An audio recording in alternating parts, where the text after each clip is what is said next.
யோபு அதிகாரம் 27.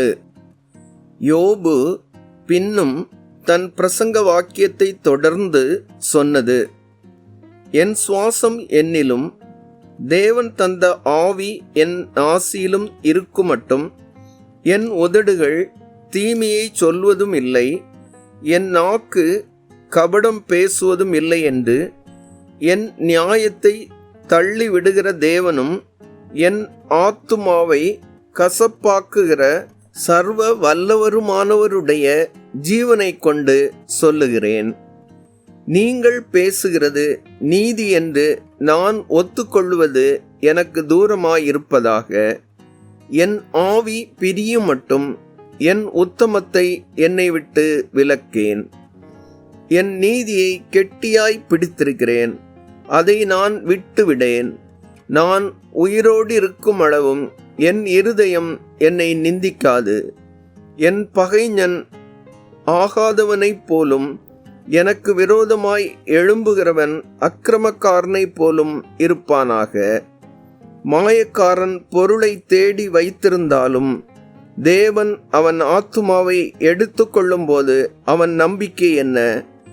ஆபத்து அவன் மேல் வரும்போது தேவன் அவன் கூப்பிடுதலை கேட்பாரோ? அவன் சர்வ வல்லவர் மேல் மனமகிழ்ச்சியாயிருப்பானோ? அவன் எப்பொழுதும் தேவனை தொழுது கொண்டிருப்பானோ? தேவனுடைய கரத்தின் கிரியையை குறித்து உங்களுக்கு உபதேசிப்பேன். சர்வ வல்லவரிடத்தில் இருக்கிறதை நான் மறைக்க மாட்டேன். இதோ நீங்கள் எல்லாரும் அதை கண்டிருந்தும் நீங்கள் இத்தனை வீண் எண்ணம் கொண்டிருக்கிறது என்ன? பொல்லாத மனுஷனுக்கு தேவனிடத்திலிருந்து வருகிற பங்கும் கொடூரக்காரர் சர்வ வல்லவரால் அடைகிற சுதந்திரமும் என்னவெனில், அவனுடைய குமாரர் பெருகினால் பட்டயத்துக்கு இரையாவார்கள். அவன் கற்ப பிறப்புகள் ஆகாரத்தினால் திருப்தியாவதில்லை.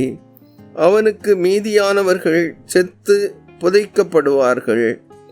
அவனுடைய விதவைகள் புலம்புவதில்லை. அவன் புழுதியைப் போல பணத்தை குவித்து கொண்டாலும் மண்ணைப் போல வஸ்திரங்களை சவதரித்தாலும் அவன் சவதரித்ததை நீதிமான் உடுத்தி கொண்டு குற்றமில்லாதவன் அவன் பணத்தை பகிர்ந்து கொள்ளுவான். அவனுடைய வீடு பொட்டு பூச்சியை கட்டின வீட்டைப் போலும் காவல் காக்கிறவன் போட்ட குடிசையை போலுமாகும். அவன் ஐஸ்வர்யவானாய் தூங்கி கிடந்து ஒன்றும் பறிகொடாதே போனாலும் அவன் தன் கண்களை திறக்கும் போது ஒன்றுமில்லாதிருக்கும். வெள்ளத்தைப் போல திகில்கள் அவனை வாரிக்கொண்டு போகும். ராக்காலத்தில் பெருங்காற்று அவனை அடித்து கொண்டு போகும். கொண்டல் காற்று அவனை தூக்கி கொண்டு போக அவன் போய்விடுவான். அது அவனை அவன் ஸ்தலத்திலிருந்து தள்ளி கொண்டு போகும். அவர் இவைகளை அவன் மேல் வரப்பண்ணி அவனை தப்ப விடாதிருப்பார்.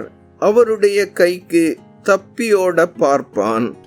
ஜனங்கள் அவனை பார்த்து கை கொட்டி அவனை அவன் ஸ்தலத்தை விட்டு வெருட்டி விடுவார்கள்.